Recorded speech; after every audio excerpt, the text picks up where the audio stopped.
Man really did start his own podcast, did he? Hi there, my name is Daoxin, and welcome to Chit Glitch Chat Games. This is where I'm just going to talk about video games in general for my love and passion of gaming, me as a gamer, news and fandoms and such, you know? So I want to just kick off with this by talking about the Nier Church that happened last week.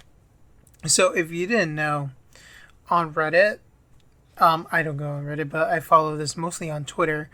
Reddit, there was a user called Sad Futago, the Futago part translating to twin, so being sad twin, posted an unusual post on the r/near forum, or whatever it's called, Reddit page, and it let everyone went wild because technically what they found was a church, and everyone wanted to know what this is, how to access this church, the secret door, what is that blob thingy, and everything about it was so mysterious and so hard to know because Sad Futago posted at a certain time on a few days. He would post it on technically 7 p.m. in Japan time, 6 a.m. on Easter time, and 3 a.m. on Pacific time. That's pretty much all I know from what I could understand about it. But being in that moment where this random shadow drop of possible new Nier content just blew everyone up. It just went wild. The fandom went wild. I went wild too with this because it was just hyping me up. Everybody want to know what this is. Was it an ARG, a mod? Like even modders were debating with themselves whether or not this is real. If this is an actual thing in the game, because the requirements to unlock it was not talked about. How to access it was just in the copy CD, which obviously anyone could enter, 9S, A2, 2B, but not this specific secret door. And it just went wild. And eventually, it turns out it was a mod, but the hype of this thing, of knowing and wanting to know what is going on with this church, like, just gave us like a wild time of being a Nier fan because, man, the memes, the art, Nier was literally on the spotlight again after years of after Automata came out. Well, you could say Nier Replicant has made a splash too, but I love Nier Replicant and I love the Nier series and Dragon Guard series, but I kind of have to say this, a bit controversial, is that the Nier Replicant is sort of like, even though it's a remake and have improved games, and we got something that we did not get in the West, which is playing as Brother Nier instead of Papa Nier, it didn't do anything for me because it's like, I know the tone of it kind of changes because you're playing as the brother instead of the father figure, and it's just, I don't know. It just felt different. Well, not different. I mean, it's just like it didn't hit me as hard. Or like it's because I know the story and I played it multiple times just to get the endings and all. And there's only a new ending. I guess I just wanted new content from Nier Replicant, but there was hardly any. Just with a new ending, improvement in the game, which kind of was really needed. But overall, I think what Nier Automata did was what Nier Replicant couldn't do, which hyped all of us out because of because of this church thing. It just like out of nowhere because we all thought we found the last secret. The last secret being skipping to the very end after beating the first boss, like skipping every single ending just to get to the very last ending. And yeah, with that, it's just like what was this? And I thought it was an ARG for hyping it up for the Switch port of the game, which is coming out on like this this October. And the Sad Futago Reddit page was like the account was made. Well, right now it's August, but on June. So technically, it felt like everything was lining up real good. The that this could have been Yoko Taro, and how Yoko Taro was being so quiet about it and just so secretive, and everyone just not giving a clear answer. Just it was really fun just watching his reaction and everything because it just like hyped us even more. It gave me like yeah, I literally thought it was an ARG because it was just like I love the memes of how everyone was reacting towards Yoko Taro's reaction, and just I was like wanting to know what is Yoko Taro thinking, because it was just like this man could literally tell me my name, my birthday, my mom's name, my social security, when I was born, and I'll be like, sir, I need to double check, fact check you to see if you're telling me the truth or you're not just lying to me. And it's just like, yeah, it's just like that. It's just that crazy. It was just, I don't believe Yoko Taro. It's just like, and in a good way, because I love Yoko Taro so much. So this was definitely was worth like really hyping up, and just even though at the end it turns out to be a mod, I was not disappointed because it was just like, hey, we haven't gotten something that got us really hyped up for years now in the Nier and Dragon Guard series, and everybody like speculating, theorizing, making fan art, memes, everything around this, like this church, was literally the best thing and really got us all together again because everyone was sharing info, theories, thinking it was Nier 3, Dragon Guard 4, or a remake of Dragon Guard 3, because it was just getting so deep into the lore, and everyone just like, ooh, yes, yes. And I I gotta admit, I was hyping it up for either of those games too as well. But it was amazing just being a fan and witnessing through this whole weird journey. And I don't care what happened at the destination, I really liked the journey. And the journey was definitely worth doing and going through. And I will do it over and over again because that was really fun. That was top notch, the greatest part of the fandom and what we have done over the years. But yeah, even though fans' reactions have been like very kind of negative-ish, I would say like there were some like very few I saw that was pretty negative about like how disappointed they were, or they were really were rooting for like a new game, new content, or something, but they didn't get that, and they were saying this was a waste of time and so much things. And I kind of like understand them. I understand that where they're coming from, because it's like, hey, we thought you were Yoko Taro, and I don't blame the people who were working on the mods and such about for this game. I'm like, for the modding level editor, I don't blame them. I actually kind of liked it that they pretended to be Yoko. Well, actually, I never thought they were pretending to be Yoko Taro at the end. It's just like I thought it was just like someone in the marketing team or someone like just having fun making little drops in ARG style, like see, making us all hype and all. And to be honest, I don't really care about like how it turned out at the end, and I'm like kind of interested about the modding scene now because it's just like, whoa, there. That's pretty cool what they did because it looks too advanced for a modding like someone to mod this. And I'm like, whoa, whoever worked on these mods, like the team that worked on it, they're pretty amazing. They did an awesome job. I give them credit. I applaud them. Congrats on doing something this wild. I I can never expect anything more than what the Nier community does for themselves, and that's pretty great in the Dragon Guard series as well.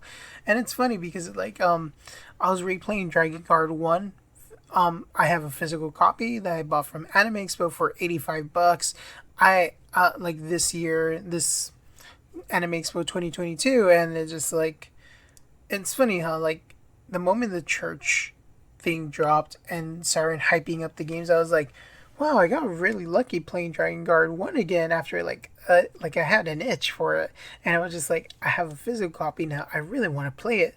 So I'm currently right now just playing Dragon Guard 1 again on the PS2, and just like I was really hyped. I was listening to the OST for both Dragon Guard and the Nier series. Oh man, I loved it. I loved it.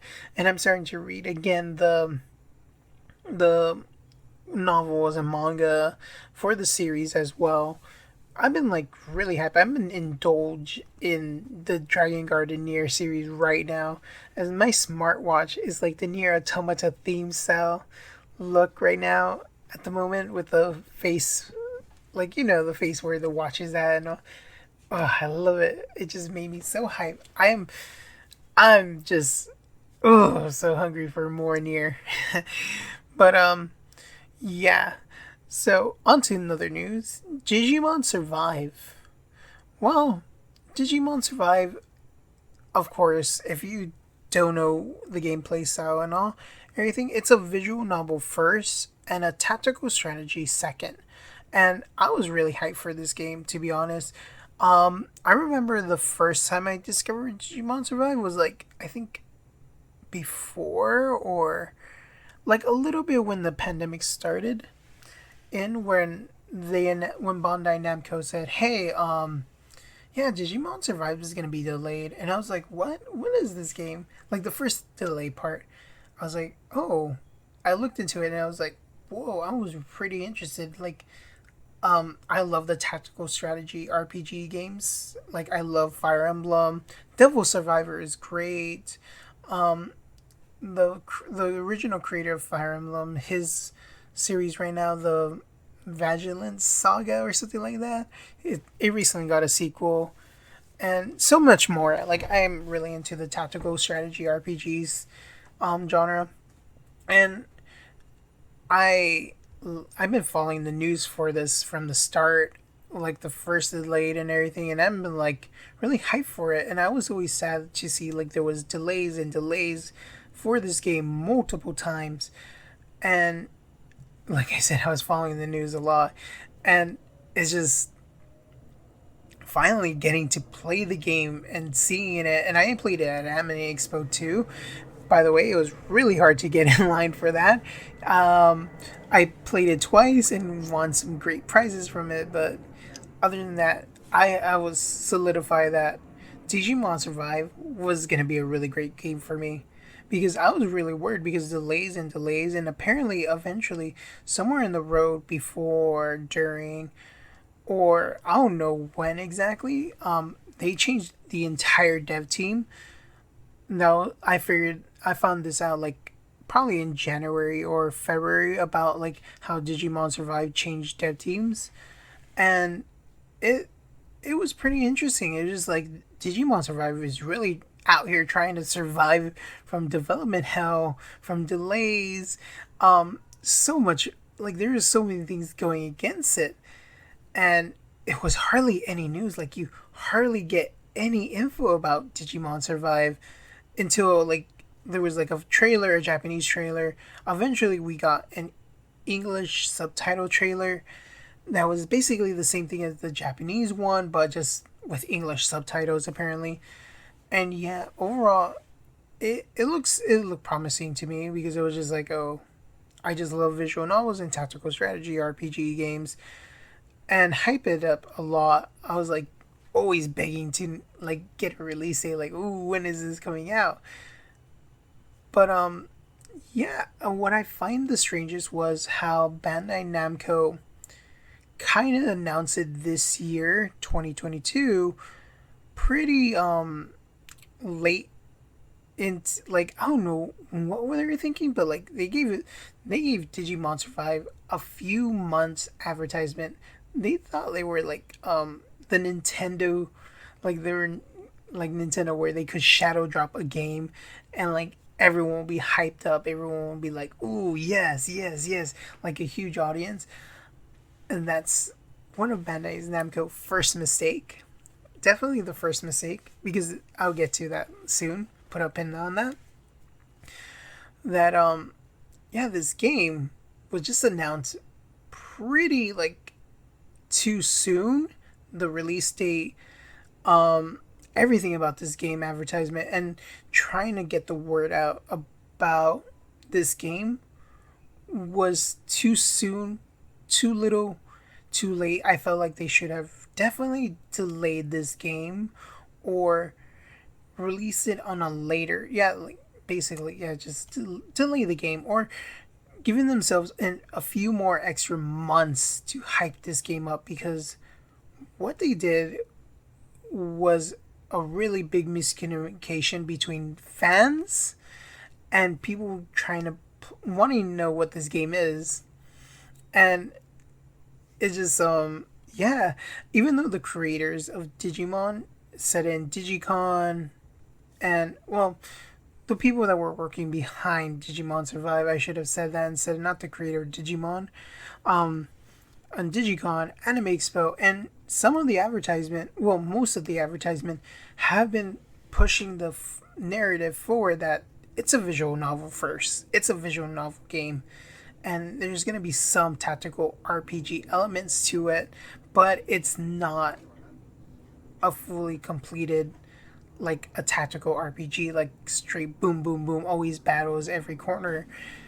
And I think that was the really big issue, and what Digimon Survive is facing, because currently right now the reviews in Metacritic has improved now, kind of ish, but at the beginning of the start, it's when everything just was pretty down. It was like in the red. It was really low scored. I'm even surprised that there is no real gaming review websites or any reviewers reviewing this game early before it was released. It was baffling, and this is like even more a fun on words to say is Digimon Survive was really battling to survive out here, like non-development hell, trying to sell itself, trying like yeah, everything about this game was trying so hard to survive it on its own, and it's just so funny because it's just like, wow, Digimon Survive is really trying to survive in every single way, in every possible level, and it's just like, and I kind of don't blame fans that are very disappointed and very vocal against visual novel. Me, who loves visual novel, plays a lot of visual novel from 999, well, obviously Zero Escape, Ace Attorney, AI Suminian. I can never say that name. Suminian. Files. I would name a lot. Higurashi. I will name a lot of visual novels I played, and yeah, it just you could tell I'm gonna love this game, and I am loving this game. But man, it really was a miscommunication between the fans and Bandai Namco, and Bandai Namco towards the audience out there who might be interested in Digimon Survive. Because even though like they advertise a visual novel, a lot of fans say the visual novel elements and saying it was a visual novel were not there. And even though I see it as they were pushing the visual novel like in the forefront, showing everyone like, hey, this is a visual novel game, I understand those who did not like understood or see it or kind of comprehend what was going on, because like I said, it's not up to, well, kind of is up to us to do the research, but it's also the gaming company that's pushing the game forward to advertise it to the mass audience and everyone to understand what your product is. And I understood what the product is, but I think there was like some trailers, and I noticed like some of the trailers came very late into the game, and I think that was also the big factor of why this miscommunication has happened. The the trailers coming so late in the game, and some of the recent trailers were focusing mostly on combat, like the talking feature and so much more. And it's just like, oh man, they really did not give themselves enough time, pacing, spacing to even like advertise this game correctly and get the message across to the audience about what this game is. And I think that played its downfall on why it got review bomb, why so many people are so vocally hating it. And I understand people don't like visual novels. They don't think it's a game. They don't think it's fun. I respect people's taste in video games and choices. As I said, it's just like it's not for everyone. It's definitely not for everyone, and I understand that.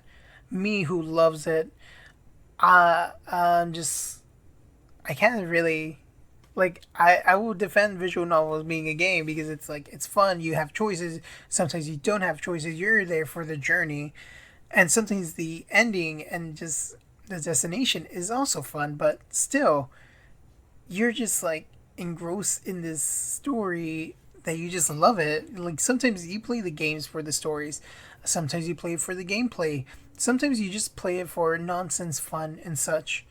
Like that's literally a mood for me because I also like the Musu games. So I like having mindless fun like Dynasty Warriors on the PS2 and such. Just mindless fun of slashing people like after playing like a very serious, heavy gameplay game. Like I want a game that just let me have dumb fun, like press button to slash, But overall, I don't blame the fans. I think Bandai Namco should have done a little bit better job. So I think fans also should have also did a little bit more research, get more into it. But at the same time, I don't blame them because it's just like there was hardly anyone talking about it, and that's another factor. The advertisement was very last minute, very few. It just I don't know what was Bandai Namco thinking, like releasing the game so early and giving themselves so little time. And this is what makes me feel like, are they trying to pretend to be like Nintendo? Because Nintendo kind of does this a bit too as well, where they like shadow drop a game and its release date and such. But like as long it builds hype, like they have hype it up. They like, and I think that's what Bandai Namco needs to understand is that they're not Nintendo.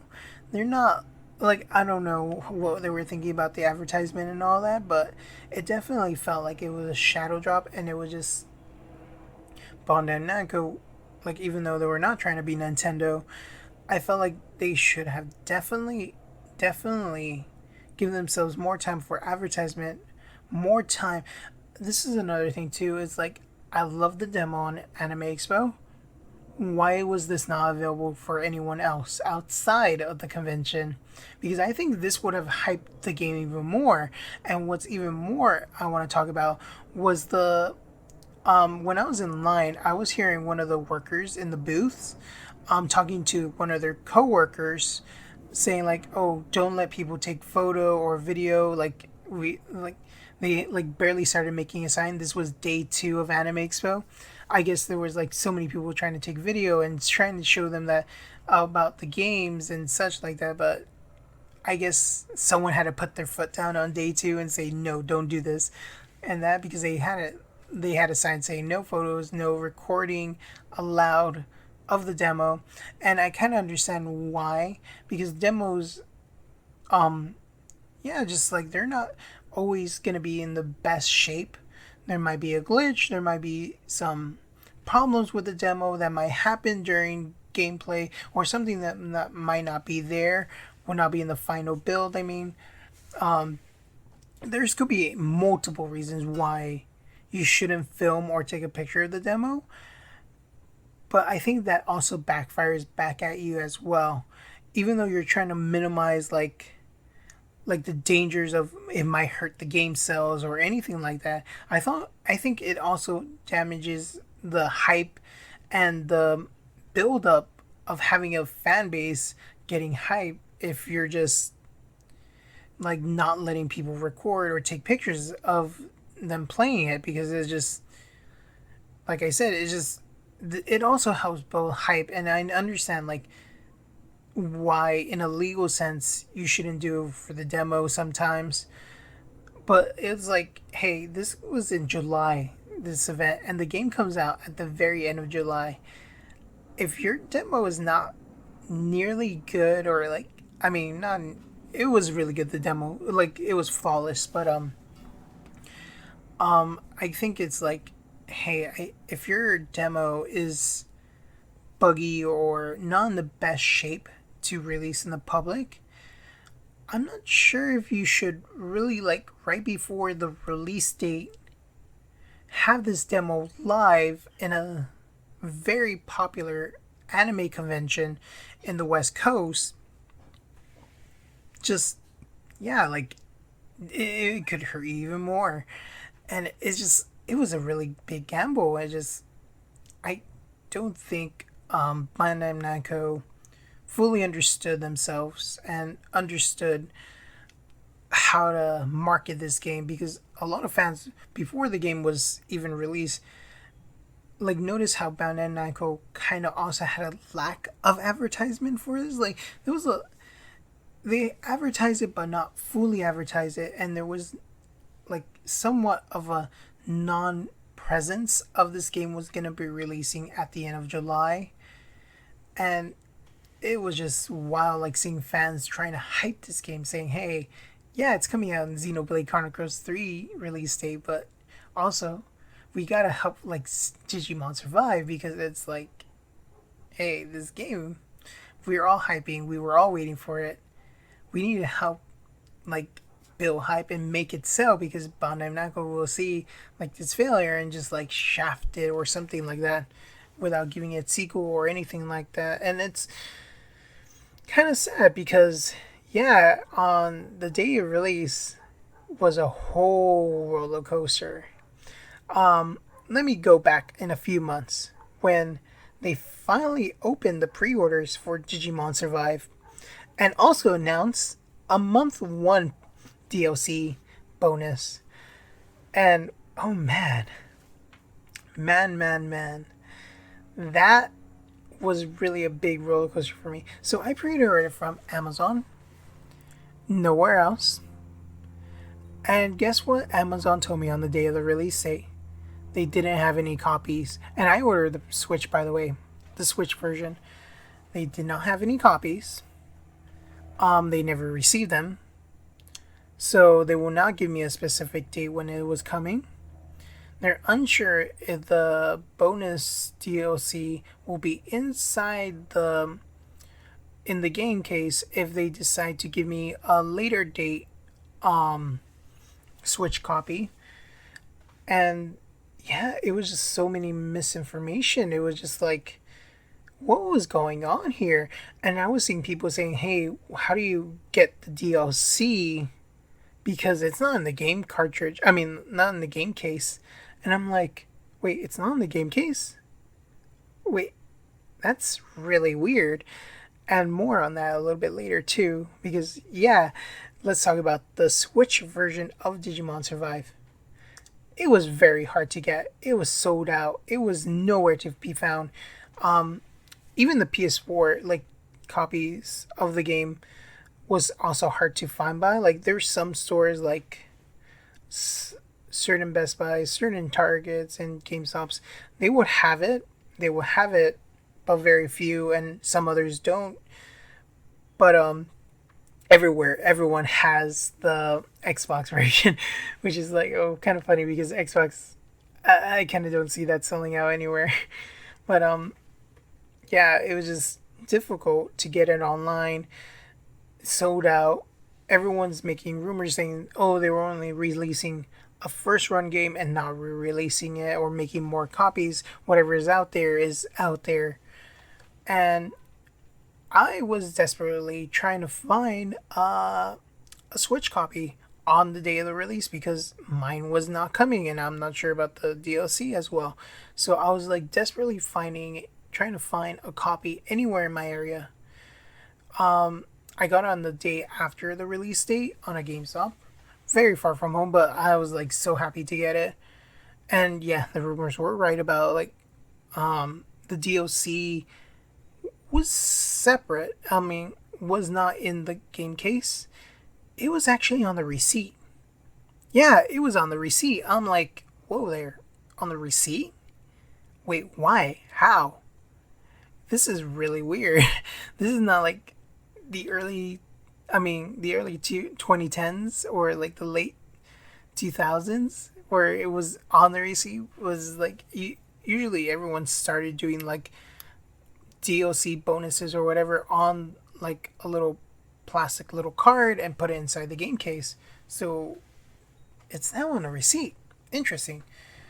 And even what was more curious, some of the GameStop employees tell me like, "Oh hey, yeah, so we got an email like the week before the release date saying that the Switch version of the Nintendo, yeah, like Nintendo shipment for it or whatever. I don't know whose shipments or whatever, but the employee told me like, yeah, the shipment was being delayed. They were unsure if the pre-order copies will even make it on time because a friend who also pre-ordered the game on the Switch, his GameStop had 0 copies of Digimon Survive for anyone, even those who pre-order it.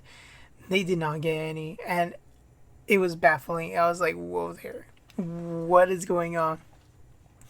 But yeah, so I think that what the employee allegedly said, I'm not saying this is 100% true or anything, but this is what I got from the GameStop employee. This is what they said to me when I was asking about like what copies they had and all, and they just, yeah, they were trying to explain about the Switch version to me because they were just, I was I bought the PS4 version at the end, but then like I said, I found someone else who had the Switch version and I just exchanged it for that. But yeah, they were telling me that, yeah, on the very last minute, like the day before, the Switch version of the game came for only for enough for the pre-orders. Only for the pre-orders.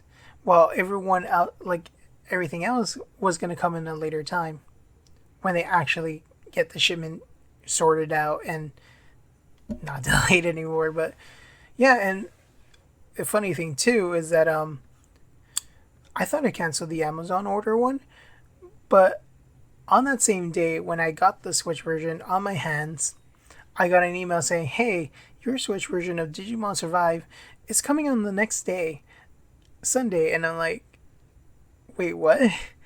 So so this kind of solidifies for me, in my opinion. I think it kind of is sort of true. I think I'm leaning more toward the GameStop one where they say, "Hey, the shipment was delayed."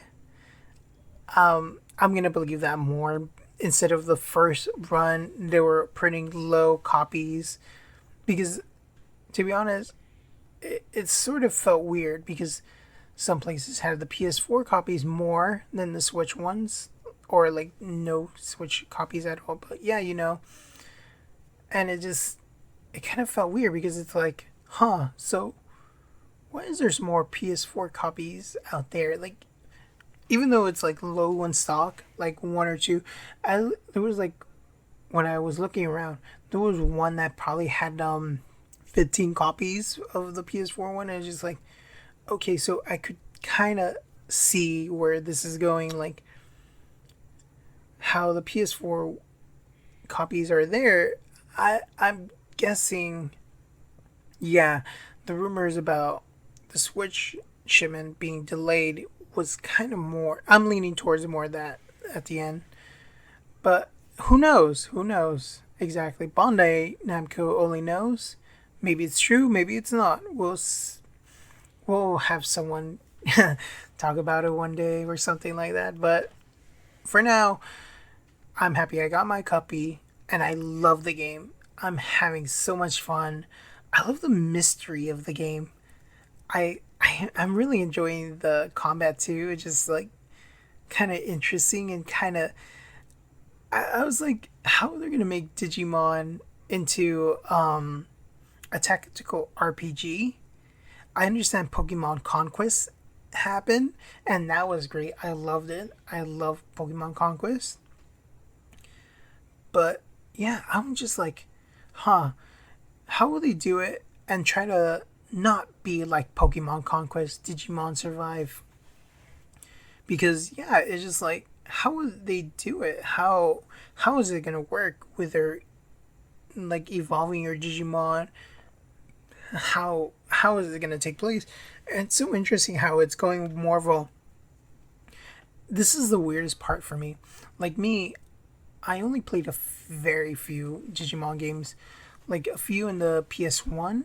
Like I think I don't know, like one or two games in the PS1, and then I played Cyber Sleuth both on the PS4 and the Switch version because I didn't play Cyber Sleuth one, but yeah, that's another tale. But yeah, it was just like like like Digimon games are taking in a digital world, something like that. But for Survive, kind of feels really weird, different because it's it's sort of like doesn't really feel like you were taken to a digital world, and it feels really like if it's taking place in the real world and how it has a more of a horror vibe in the first part with like after the prologue, by the way, after the prologue where in the school it gives you a lot of horror elements and just really like drives in the creepy and gloominess and all, and I really love it. But at the same time, it's just like this is really weird. Doesn't really feel like Digimon. But like I said, I'm playing little by little because I'm kind of have a busy schedule. But I'm barely in part two, like 30 minutes in or something like that. But loving the game so far. I think it was very fun. The combat, I love trying to recruit Digimons. It kind of gives me that Shin Megami Tensei feel, which I really love the series. And I know Majin Tensei had like the demon negotiation, but Devil Survivor did not have that. So it's like, oh, these two tactical games have like different ways of obtaining monsters, and Digimon kind of has that SMT style. And then I heard like apparently the Digimon Survive has a like multiple endings depending on your choices, and I'm like, wow, this is really like Devil Survivor and Shin Megami Tensei, my favorite series. Oh my gosh, I love this. It's fun. The negotiation, talking to the Digimons, it's pretty interesting and kind of tough actually. As a veteran of the Shin Megami Tensei series, it's just like, huh, like I would have expected like this one Digimon to be very nice, like give her a love, give her attention, positivity, good vibes. No, this woman is thriving on like harshness and just like girl bossing, and I'm like, whoa there, who are you?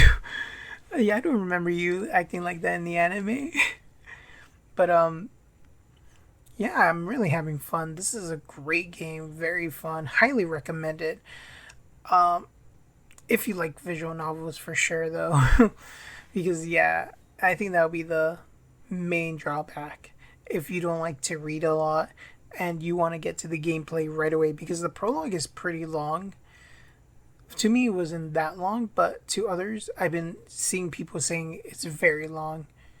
But I don't know, like I said, I played games that took really long to get to the main meat of the game.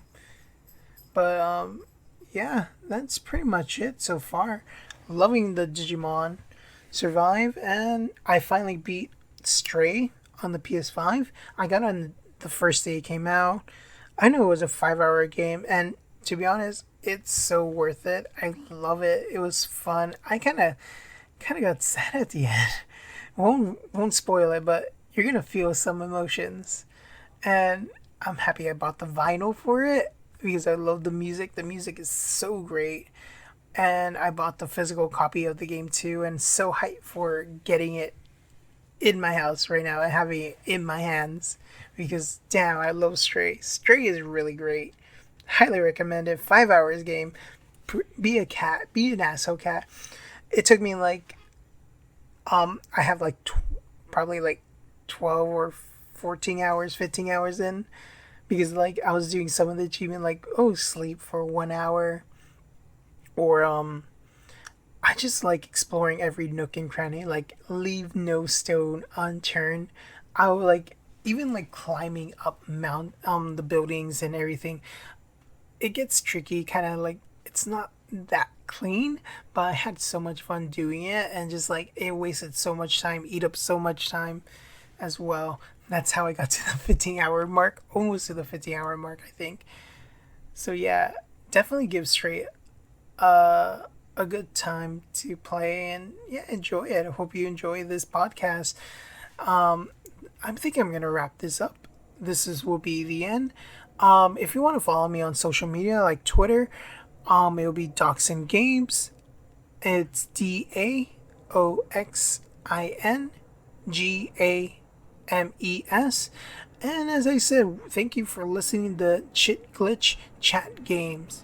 I hope to see you next time. And like I said, this podcast is mostly just me talking about my love for video games, passion, news about gaming, fandoms in gaming, like as you see, and probably have friends talking about gaming, my history of playing video games, what I'm playing, or anything like even reviews. I probably might review a game here and there, but like how I kind of give you a half-assed stray review right now. But overall, hope you enjoy. Have a nice day. Take care, everyone. Bye.